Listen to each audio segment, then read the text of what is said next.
Hello, Annie. Hello. Could you tell us a little bit about your background, maybe your cultural background and your heritage? Yeah. I was born in Singapore in 1958 and I'm 55 this year. I come from a Roman Catholic family. I've got twin sister and I've got 6 brothers, 3 sisters, and I've got twin sisters, so altogether 11 of us. My father was an architect, but he was also a sculptor and an artist, and a lot of his works were done in South India, in Kerala, and a lot of the images were biblical. He did a lot of images of Jesus Christ and Mary, and even politicians of Indira Gandhi, Nehru, and all the people in India mainly. So as a young person growing up, when I was born in Singapore, I was helping my father in a lot of artworks, and because he was an architect, he was building with cement and chicken wire and everything, and it was really hard work, and my 6 brothers were helping as well. So I'm being a tomboy and very active. I want to be involved with my brother, so I did a lot of work with him. Yeah, but when you're a child, you don't realize that your father is an artist or a sculptor. You just see that as a work. So I never realized, only after he died, I realized how famous my father was in Singapore and South India. And when I got married... What was the name of your dad? Oh yeah, sorry. My dad's name was Charles Davis Anthony. Oh, okay. Yeah. And he was from a Brahmin origin family. That's called a high priest. And he married my mother. So my father comes from Thrissur in South India, Kerala, and my mother comes from Trivandrum, which is a fishing village in Kerala. And then it was a matchmake marriage. They got married and then they emigrated to Singapore, because my father was then working as a Gurkha for the British Army, which was very interesting. I didn't realize all that. Only later when I saw photographs, I thought, oh, that was my father. So it's like when you're growing up, you never realize the history and all. You take everything for granted, And in Singapore, there's 4 races. There's Indian, Chinese, Malay, and mixed, which is called Eurasian. So I come from an Indian family, Indian heritage. And then I got married in 1983, and I moved to Sheffield. Yeah, so this year will be 30 years exactly in Sheffield. So hopefully I will have a major art exhibition. A little bit about your journey from Singapore to here. Yeah, it was a difficult journey, because I remember coming in March and I didn't have proper attire, clothing, shoes, and I was cold. No, I came straight to Sheffield. Right. Yeah, because my ex-husband was teaching in Sheffield, so we came straight to Sheffield, and we live in a little terrace house in Crooks. In fact, we were renting the house, and I told my husband, why rent? Let's buy it, So we bought it. That was our first house in Crooks. Yeah, and it was difficult to say, because I think the culture was very different.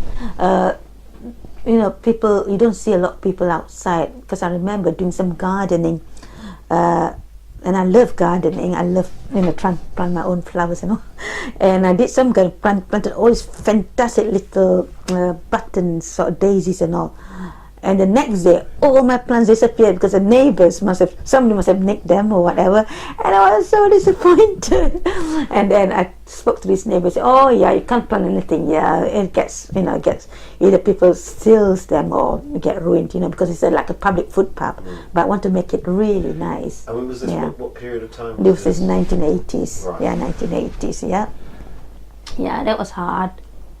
Little house, and you never get to know your neighbors. I think only after I had kids, I got to know Sheffield better, because with children, you get to know your neighbors, you go to a playgroup, you go to the local shops and everything. So that's when I got to know more and more people.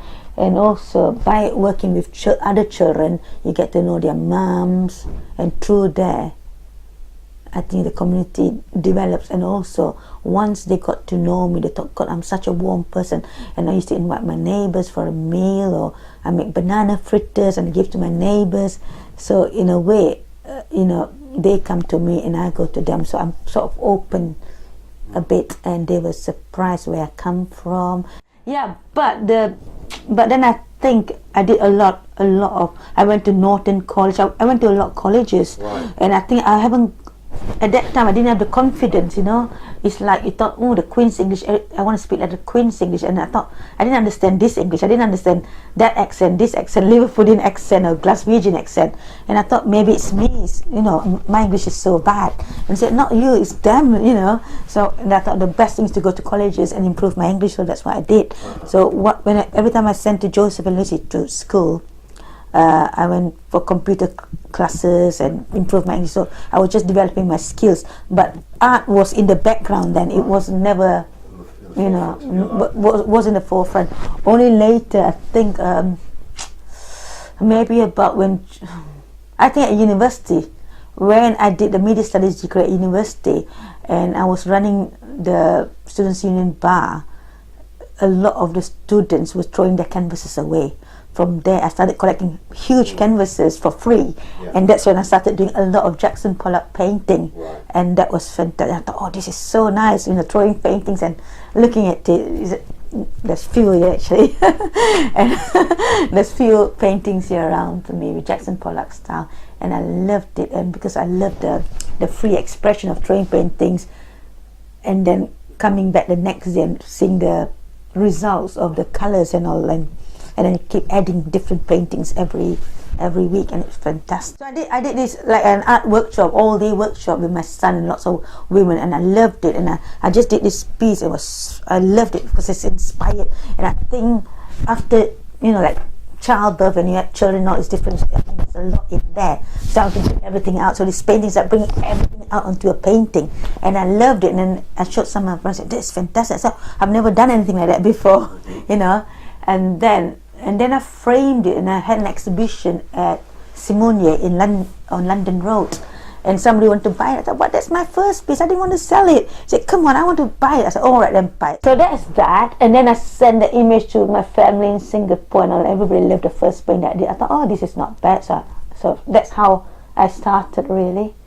Then I went to Sheffield Hallam University after Joseph and Lucy grown up. In their teens, I thought maybe I should get a degree, so I went to do a media studies degree. And from the media studies degree at Sheffield Hallam University, part of it was an art option, so I did some art. But every time I go to lectures, the lecturer either never turn up, late, or they talk about installation artwork or some art history and things like that. And I just want to paint, and also because I got lots of energy and I want to use everything, all my energy, and also earning money so that I can go home for holidays, and that's why I work. So did you go back to Singapore? Yeah, we went back to Singapore every 5 years, so that we can show the kids to family and everybody. So your family's still in? Most of my family are all still in Singapore, and some in Malaysia. Right. Yeah. So quite a lot of visiting that you have. Yeah, every 5 years. Yeah, and every time you go to Singapore, it's so much of changes. It's like new buildings, it's amazing.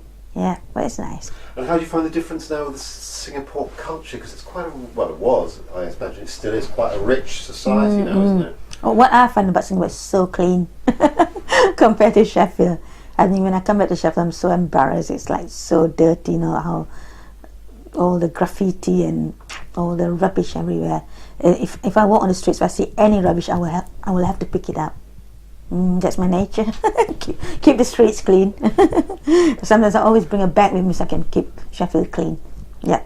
And also, Sheffield is great now. And also because I've been cycling for the last 10 years. I did a lot of running. I did a lot of marathons running, and also because it's like an escapism. When you have children, you bring up children. And I like to escape. Did a bit of artwork, escape, go for a run and come back, because you can focus better after some physical activity. So that was good. Loved it. So this was the whole art thing for you something like building up? In the back of my mind, I thought my father was an artist and a sculptor, so maybe I had something from him. So I thought every time I put something on painting, I thought, oh, this is fantastic. Then I realized, what my father's work must have been like. And then we visited Kerala in South India to look for his artwork, and there was some, but not a lot, because a lot of them got ruined. Yeah, but we also got we visited Singapore, and there's some artworks in Singapore churches, and that was interesting just to see his artwork in the churches. That was good. Work in Sheffield Hallam University, part of my media studies degree. I was looking at international artists, and my lecturer at that time, called Professor Linda Morse, said I should do more like healthcare, look at issues in art, and I wasn't sure about that. So there was a debate about whether art is involved with health or art therapy. So I wasn't sure about it, but I just want to do art. I don't want to, combine the two. So what I did lots of artwork as part of my, not part of my degree, but part of my media awareness. And I thought I was doing media studies, I might as well do something about my artwork. So I did lots of artwork, and I put a massive exhibition at Sheffield Hallam University, invited lots of friends, and it was all at the showcase on the ground floor of Salter Lane. And I got lots of good feedback on my visitors' book, saying I'm fantastic, because I put a lot of cultural influences and different colours and techniques and all, so it worked. And I think a lot of people say this is the first exhibition we saw which is so colourful, it's so vibrating, lots of energy. So, and I did a big welcome with all the different languages of different artists, and I put just some slippers to this massive canvas. Just a slip is like an entry to a canvas, entry to a door, because in lots of Southeast Asian countries people take their shoes off or their slippers off before they enter the door. So this whole huge painting of welcome in different languages, saying that welcome to this exhibition, welcome to my door, and people loved it because it's part of like an installation work but also part of a painting. Right. So that was great. And then I did a few other sort of very colourful, maybe some textile paintings. It was a good exhibition. It was. And I got good feedback. And it was called Anima Entertainment Agency. And Anima means spirit of a man. Anima is my home name. In South Indian means spirit of a man. So I did that. So I did that for a year. But I did represent a lot of singers, artists, poets, musicians. And it was great because it's called a Sheffield Folk Show, and we did lots of... Now, how did you find working with artists? It was alright, but I remember being quite... it was a struggle because there were lots of pubs that I've got to go to, and as an Asian woman I wasn't confident to go to pubs and talk to landlords, to put a band here to represent musicians. I think I went through different phases. Some pubs you go to, you just feel very comfortable, or they accept you as a woman doing a business, but some pubs you go to, they don't want to know you because you're an Asian woman. They don't think that you know what you're talking about, so it was difficult. So you found that kind of a barrier. That's right. Was that kind of like a perception that people had, a barrier to getting your work into? And you're talking this about what, over 20 years ago, this is over 20 years ago. For a Asian woman to be a businesswoman is not easy, especially in the musical industry. And then I came out of it. So when I finished my business, which was only for 1 year, I finished it. Then I got a job for Refugee Education Employment Program. It's called REAP, and this is where I started working with refugees and asylum seekers. It was on Carver Street in Sheffield, and I became teaching English to speakers of other languages, and there was lots of Somali women, and they were amazing because they can't speak a lot of English, but they could draw or they could write. So I keep asking them, how do you say in your language this, and then they will draw maybe an animal. So we were exchanging drawings and words, and it was so interesting. So then I started developing my art skills with them. I thought, these people got really good art skills. So through art, we were teaching them English. So we did art and English, And then some women came with fantastic sorts. They wanted sewing, and we did some sewing materials and teaching English again. And also there's a group of women from Eritrea that came, and a lot of women got no confidence at all. They all had so many children. And I also did a lot of voluntary teaching with SAFTA, Sheffield Action for Voluntary Teaching of English, where I go to their houses and teach the women really to learn English. But what I found when I did voluntary teaching, it was quite a shock to me, because a lot of these Somali women had loads of children, 7, 8, 9, 10, 11, you name it, they got so many children. And I never ever see the men around or their husbands. These women were always on their own with lots of children, trying to cook, trying to clean, and trying to learn at the same time. And I remember going to all these houses, teaching them. I thought, and every time I'm teaching, I'm looking at the woman, one child climbing out the window, one child under here, and I'm trying to concentrate on teach her, but at the same time it's like childcare issues and health instead. I was really worried about it. So I ended up teaching the whole family English, which was great. Keep them in one place. So I kept all the children. I said, all of you sit down, pen, paper, pencil, everybody learn. And it was great. So I was doing a group teaching instead. And I thought that was fantastic. But also because you come to a country where you think people have given you so much, you want to give something back. Because I never wanted to be unemployed. So that's why I ended up doing lots of either voluntary work or some paid job or part-time job. Because I don't think I want to go to sign on to the dole office. So I rather work, and also some of it is pride, isn't it? I rather work and do something for somebody than stay at home and do nothing. Yeah. And also, like when you do a service for people, you go back, you tell your children all about it, and they are learning as well, And also, I took my children to different places, different concerts or different events, cultural events, and they are learning as well. Also, when I was working at Refugee Education Employment Program, we do a lot of mentoring. We do one-to-one tutoring some of the clients, because they are frightened of going to school or a class or a college. So we do a lot one-to-one and breaking barriers and understand their culture, their language, and sometimes one-to-one. Some women have never ever written anything. They don't even know how to hold a pencil. So I teach them how to hold a pencil, and they can't write. So maybe I teach them to draw a bit. If I explain to them this is an animal, they will know. So a lot of it was verbal actions. Oh, it's just like the kinesthetic thing you use. That's right. So using a lot of materials, to get them to be confident in making marks. That's basically. right. Yes. Yeah. So I give them like a big pieces of paper. I said where you come from, or map, and ask them. We did like things with lentils and all. Can you describe your journey? How did you get here? So with lentils, we use something with lentils, and they'll say, "Oh, I stopped in France, or I stopped in Switzerland. This is how I, so." Yeah.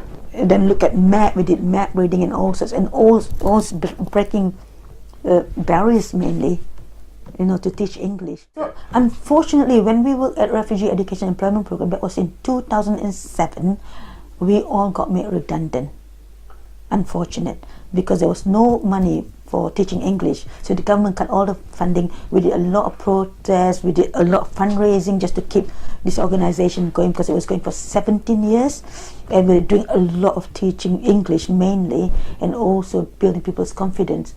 And then it was unfortunate, because all these students didn't know where to go, we didn't know where to send them, but there were a lot of conversation clubs in Sheffield, and we had to sort of refer them to various clubs where they can go and get help. And also some of the tutors went to do a lot of voluntary work in different churches and different places. And because I was working for a company called Prospects at that time, or Next Steps, we were subcontractors, they were paying our salary. So when I got made redundant, they asked me to work for them. So I went to work for Prospects, and I'm still there now as a careers and guidance advisor. So, and I still go to conversation clubs, I still do a lot of artwork and teaching a bit of English, and I work with Burmese refugees, doing artworks again, breaking barriers, and sometimes when they got international events, I go and help them. So I do a lot of artworks, and I do a lot of mentoring, and also when we do open up shows, I've invited refugees and asylum seekers artists to come and share my studio. Not in this one, it's a bigger studio somewhere in Walkley, and they can exhibit their pieces of artworks and also sell cards. And also I'm involved in an organization called ASSIST. ASSIST is asylum seekers short-term initiative, where a lot of asylum seekers get food or bus fares and all, so I help them a lot. So I've done workshops where we create cards, where we can sell cards and that's how we get money for assist. And you've got a big show coming up as well, haven't you? And hopefully, hopefully I'll have a big show coming up because this is my 30 years in Sheffield, Right. and I want to, I'll highlight in what other artists, maybe put a big international showcase of artworks from all the different artists. That'd be really good. So like Anthony Mace and Right, friends, oh, okay. that'd be great, won't it? Brilliant. So sell all the artworks, and also I think it's time I show my pieces of artwork again.